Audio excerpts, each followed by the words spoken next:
Okay, so tapos na yung maghapon natin, no? Dito sa pagtuturo ng Japanese language, no? 8 to 5, no? So ayun, wala naman tayong ginawa sa maghapon. Nasahod na naman tayo na walang ginawa sa maghapon, no?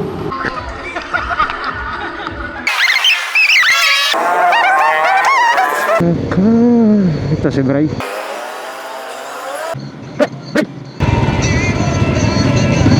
Kuya Carbs! Pare! Patay ka na!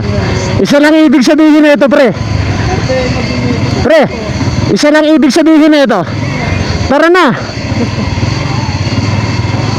Tara! 2 bats? Ha? Medical. Medical? Sabado. Medical mo Sabado? Hindi ka pala pwede mag-inom, no?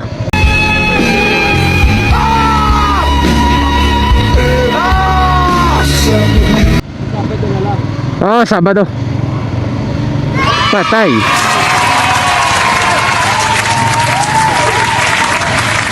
Saan kayo galing, pres? Di ba?